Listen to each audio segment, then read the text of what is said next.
right, so we are here. We are live. We have finally gotten the bugs worked out. Yes. Life is good. I don't know, Saturday morning bugs, there you have it. All right, so welcome, ladies and gentlemen, to Chatterboxrocks. We are on your page. We are on my page today doing the Chatterbox virtual tour. For those of you not familiar, I am Suzanne from SuzanneDecree.com, and with me the very lovely, the very talented Miss Liz Tapia, the Dark Angel from DarkBeautyMusic.com. And a big cheers to all of you. A big cheers. And all of Suzanne's friends here. And my very tiny, delicate coffee cup, which is about 5 cups of coffee, give or take. Yes, hey, Jana is on. Hi, Jana. Hi, Jana. It's been so long. We should get together. I mean, it's been about 8 hours since I've seen Jana. A whole 8 hours. A whole 8 hours. Oh my God, it feels like forever. No, I was she's doing some home improvement projects, so I was over there helping them yesterday. And Brian Ziegler, of course, is online with us because he has no choice. Hi, Brian. We are talking about this lovely fascination today that those of us in the metal and prog and general goth type genres of things have with the Victorian era. Now, for those of you not familiar, I have a particular fascination with the Victorian era. It's actually the subject of an opera that I'm currently writing. And it's just really funny to me that we take so much inspiration from an era that was just blatantly awful. There's no other way I can put that. But we have corsets are the corsets are one of the big ones. I know we all wear corsets now. We all, wear corsets and do all that fun stuff. And real corsets, though, real corsets not so fun. They actually had real corsets were actually stitched up so tightly that they would displace your internal organs. It is the freakiest thing. It is just, I can't even imagine. Can you imagine having your waist forced into like 24 inches? I'll tell you, it would be a dream come true for me to have a 24-inch waist. Wouldn't that be lovely? And, that would be awesome. Oh, yeah, I was doing a little bit of research on corsets and came across a very interesting little write-up that it talked about. This is before the Victorian era corsets. Mm-hmm. That it was only used. They were used just to enhance the bust, mm-hmm. Not necessarily narrow the waist, but just enhance the bust area. And I thought, wow, okay. So I thought it was like the whole entire figure. And then it was when it hit the Victorian times. As a matter of fact, the invention of the eyelet, the metal eyelet, is what really sent things over the top, because now you could pull that tight without having any of the fabric rip away. See, before the metal eyelets were invented, you couldn't pull that tightly because you had the fabric would rip. The eyelets made it possible to force you down to a 24-inch waist. Now, this had some really interesting side effects, such as lack of oxygen. I mean, if you were running up and down the stairs and blah, blah, blah, and just imagine, those steep, narrow Victorian stairways and trying to run up and down, especially if you were one of the servants and you had to run up and down with trays and things. Oh my goodness. It was like, by the time you were done, you couldn't breathe. It was actually, there was actually a historian that did that actually hooked herself up to like an oxygen mask and stuff and tried to run up and down the stairs in a corset. Oh, wow. No, sorry. Do not sign me up for Victorian London. Thank you very much. Well, this is why I decided I'm going to start drinking all of my liquids out of this tiny cup. This is going to be my portion size. So there's more than one way to get a 24-inch waist. This would be one of them. I highly recommend this method if you're going to get into one. This is my tiny cup. Yes, exactly. That's about as tiny as I get. Let's do a comparison, shall we? We have the tiny cup, and then we have the today's modern cup. Not so tiny cup. Then we have the real cup. There are just so many things. And it's funny because we tend to romanticize the Victorian days. I know I used to romanticize the Victorian days until I started really researching it. But we tend to romanticize about it, and we tend to think of the lords and the ladies and you know, these big manors and everyone always just looking impeccably dressed, and everyone just look and you know, it's so funny. Baked goods. You know, we think of going to the baker, or you know, going to the baker and grabbing some fresh bread or maybe some pastries, or yeah, by the time they had this big supply chain developed where, you know, the guy harvesting the wheat was no longer the guy grinding the flour and no longer the guy baking the bread for you, they started, shall we say, tampering with the ingredients. So, you know, we tend to think of walking down the street to the baker, the butcher, and just picking up freshly baked bread as you need it and what have you. And oh no, you didn't want to eat that bread. Pardon me. The bread, they actually tampered and cut the flour with things like plaster of Paris. So you could have afternoon tea with a slice of nice warm bread and fix your wall all at the same time. Fix your wall. There's a little for the wall. There's a little for the cup. Darn, there's a hole in the wall. Let me grab a slice of bread. Right? I know. What's with that? What is up with that? So there's that. Somehow I don't think you could make your famous butter cake in the time of the Victorian era. Oh my goodness. No, the famous butter cake. Although, if I may digress for just a moment, apparently my brownies and my coffee cake are pretty darn good too. Well, is there any doubt in that? I mean, after all, you are Suzanne from SuzanneDegree.com. I mean, who else makes an incredible butter cake? I mean, when it comes to those baking recipes, I was very bored. Well, not bored. Bored's the wrong word. But I did the Italian thing where you it's not stress eating, it's stress baking. Because I had a bad day the one day, and I came home and I'm like, all right, what are we gonna cook? The Italian half is about to take over, and a lot of brownies and some coffee cake later. Oh, and a thing of rice pudding. There was rice pudding that day too.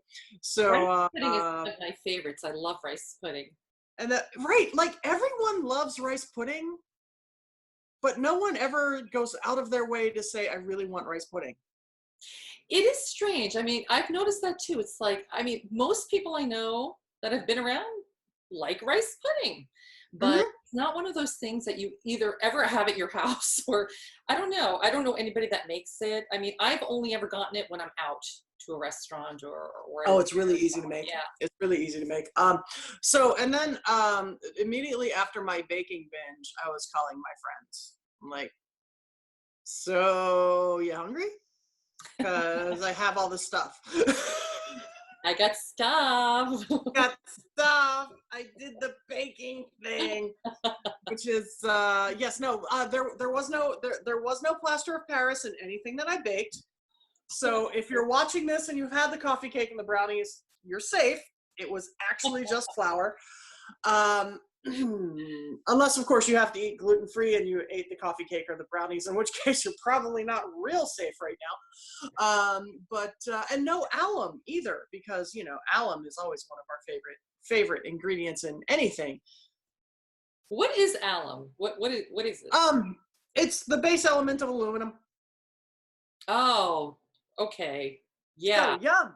Let's not put any of that in our baking, please. No, I didn't use any alum. I didn't use any alum. I didn't use any plaster of Paris. So just actual ingredients. It was kind of a weird concept, you know, not cutting your ingredients with weird things. You know, and we have good ingredients now. I like the ingredients we have now. We have good ingredients. I'm not tempted to patch that hole in the ceiling while I'm eating my morning breakfast. You know, it's like, bacon, eggs, and oh yeah, I should fix that hole in the ceiling. Here's some bread. So that's always a good thing. Just reach up and grab Right? it. Right? Oh, that's too funny. Yeah, but getting back to the corsets, I mean, it's amazing how women were actually able to do all of the things wearing a super laced up corset. I mean, but not only that, you had something ridiculous, like I want to say 12 layers of clothing before you even put on your outer clothing. So even in the just trying to move, you had the corset, you had your undergarments, you had a layer over that, then you had, you know, the hoop skirts, and oh my, there were just so many layers. Can you imagine even trying to walk around in the summer with that? Well, I was planning on purchasing my 6 foot crinoline. Only 6 feet? I mean, why not wear an extra little cage around you? You want to talk about social distancing? This was social distancing the Victorian way. You can do this very nicely. All you have to do is just purchase your 6 foot crinoline underneath your gown, and that's it. You can look fabulous while keeping your distance at the same time. Why not try it? Social distancing the Victorian way. I mean, honestly, I'm planning on ordering mine tomorrow. Would you like me to send you one, Suzanne? Yes, please. And then, you know, there's the other thing. Let's pretend for a moment. Let's just pretend that we did have the 6 foot crinoline to have to. Well, let's see. If I was wearing the crinoline and I had one of those beautiful dresses, I'm guessing that I probably wouldn't be working at an office. That probably wouldn't happen. So yeah, no, you'd be sitting in the drawing room where the wallpaper was made of arsenic. I would probably just wear it, and exactly. I would just blend. I would blend into the wall. That's it. Oh my goodness. Can you imagine wearing such a thing? I mean, it weighed a ton. It was available for the lifting of the bottom of the dress, and I mean, no one can get anywhere near you. And the other thing is, you can't get dressed alone. Like, you literally have to have someone dress you. You literally, as an adult, I do not understand why you would want to have someone else dress you. Because that was the way things were back then. I mean, I would personally need at least 2 dressers for myself. Right? It's like, oh, call all the servants. It's time for me to go get dressed. I'll need like 12 of them, thank you. Yeah. And make sure somebody has a good strong foot so they can pull. Exactly. And this was so, oh my goodness, I cannot imagine. And now researching all of this and literally having dove so deeply into this topic over the last few weeks, I cannot fathom the fascination that we have with Victorian England. It's like, no, don't sign me up. If you're gonna send me a flux capacitor, make sure it just goes forward. I don't want to go back. It just go forward. Oh my goodness. I love it. I want a flux capacitor to send me back to the 1840s. I'll meet you in 1842. How's that? We'll get into our corsets, and hopefully we'll be like part of the upper, echelon, shall we say? Oh dear Lord! If we're part of the lower, I'm coming right back. Well, it was funny. I was reading something about corsets, and they were saying that it's very interesting because they were present and absent at the same time. So absent in the sense that the corsets were hidden, right? They were hidden in your undergarment, and they were present because they just had you just saw all the beauty of the figure and the shape and everything. So it's interesting how you can have something that's hidden, that's both hidden and also very much seen when you're wearing a dress, you know, because of the shape that it gives you. And I think it's more interesting that with the advent of the corset with the metal eyelets, also came the Victorian fainting couch. oh, well, You yeah, know, and I think in cursory, like before I really dove into the subject, I used to think the fainting couch was just to be dramatic because that's how it's portrayed. Something happens and the girl goes, ah, and then faints, right? And I always thought it was because they were being dramatic. No, it's because they couldn't breathe. And yeah, if anything happened that excited them, they couldn't breathe. And they just like passed out. yeah. And when they passed out like this. And they passed out like this, very, very gracefully passed out. Yes, it's like, Right, but there are so many things that are making sense on so many levels now, just diving into this, that it's amazing. And it's such a romanticized version that we've fallen in love with, such a romanticized version that we have fallen in love with, and does not portray the reality at all. It does not portray any of the reality of what it was like to be in Victorian England. It was like, I mean, it was like almost willingly letting yourself be tortured.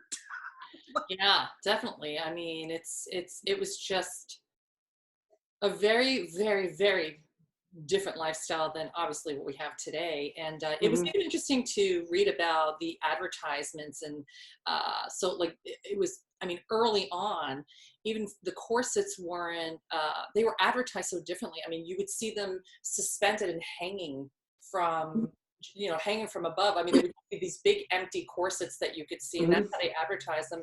And it was only until about the 1880s that a woman can actually step into a corset and Right. you see an actual person in wearing it, you know, which And who wants to model that? exactly. There was a photograph in the one presentation from this historian that I was watching of a woman's liver. And it had been, because of the corset, shoved so hard up against her rib cage that there were actually indents in the liver, permanent indents from the corset. And you had a lot of women who wore these corsets while they were pregnant, while they slept. A lot of them did not remove the corsets while they slept. It was, yeah, the things we do for vanity. I mean, I'm willing to slap a little makeup on and put on a nice shirt, but I mean, you know, do not sign me up for having my liver squished into my rib cage. Yeah. Although I have to be honest, I was thinking about, even before we decided to do this topic, of actually ordering one to just train my upper body to be nice and sort of straight. Now, I don't know, you know, to kind of get my shape back and sort of train myself a little bit more. And I was thinking of actually getting, I think I'm still going to get it and I'm going to try. Now, The corsets today are not designed the same way. They're not designed to take your 32-inch waist and squeeze it down to 24. So I think you're probably safe with a modern corset. Well, who's going to get a modern one? I'm going to see if I can research and find somebody from the 1800s and order one. You're going to fire up the DeLorean. I'm going to fire. Listen, I'm going flux capacitor, whatever that is, and we're going to get in the time machine, and you and we're going to travel back in time. Oh my goodness, could you imagine the two of us back in that era? No. No. Maybe we could bring our chatterboxers with us. Right. We'd be like, we'll form a team. We'll form a group. I think my idea of a party and their idea of a party is way different. Yeah, I mean, I was watching a video where they took some actors and put them back into the 19th century and it was just amazing how much they had to adapt. And they basically gave them clothing from, I mean, they were like, you know, living in that time where the working class and the servants and people were doing just all kinds of, well, I think they're crazy jobs. They're really not, because I mean, we still do the same things today, but the way they were doing them before was in a time where you didn't have any filtering of anything. I mean, like working in the sewer and like actually having to shovel, you know, Oh yeah, there's another fun things like that. And another fun thing about the and Thomas Crapper actually gets a lot of Thomas Crapper. Yes, Thomas Crapper actually gets a lot of credit incorrectly for inventing the toilet. He actually did not invent the toilet. He invented the system by where methane gas did not come back up through the toilet and make it explode. Okay. Go Tom. I mean, We appreciate you, man. Way to go, Tom. Yeah, I mean, it was amazing to see the job that they put them to do. And we have the same jobs now. We do, but not yeah, but back then there was just no I don't know, there was no, what's the word I'm looking for? I mean, it was just back in the day. I mean, it wasn't no modern things to help that process along. I mean, it was the beginning of the modernization process. Oh. It was the beginning of coming up with all of this, the modern day sewage systems. They didn't have a way to really vent the methane at the time, which made, you know, going into the sewer deadly on several different levels. First of all, explosions. Second of all, being overwhelmed by the gas. But there were a lot of really great inventions as well in Victorian era that we still use today, which is awesome. Again, the modern toilet is almost unchanged since Victorian times. You know, if you back then it was like you had to clean the privy, and I don't want to clean the privy. I mean, it's just, I wouldn't want to clean the privy if the privy was going to go boom. Just like. I mean, I was scrubbing the toilet and it just went poof. No. Yeah, they also showed how the families back then, when they were working, I mean, they had to basically, they were working for pennies. I mean, it was, and the women got, of course, half of what the guys got. If that, and a lot, and it depends on what area of England you were in, or it depends on what areas you were in. If you were one of the more affluent Victorian families, you had it good. You know, courses aside, yeah, you know, weird thing, you know, plaster of Paris in your bread aside, you actually had it pretty good, because you, as a housewife, your job was to be a housewife, and that's all you did. You know, you sat around and did tea parties all day in the drawing room, breathing in arsenic that was in the wallpaper. Yay. But if you had that must be the era that I'm in. Excuse me, Susie. It's a tea. But if you were in the working class, oh my God, that was yeah. You lived in one room with like 8 or 9 people in your immediate family, and if you had a spare corner in that room, you rented that out for a few extra pennies.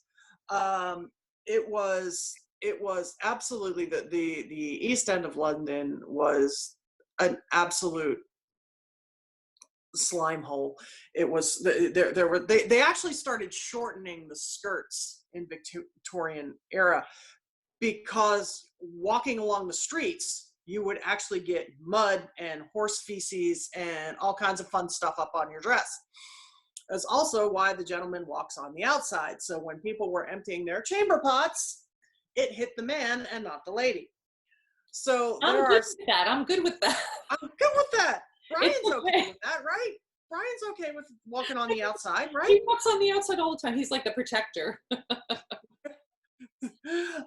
So if you were in the poorer sections, if you were not middle class or wealthy, you were, oh my Lord, you worked 8 to 12 hours a day.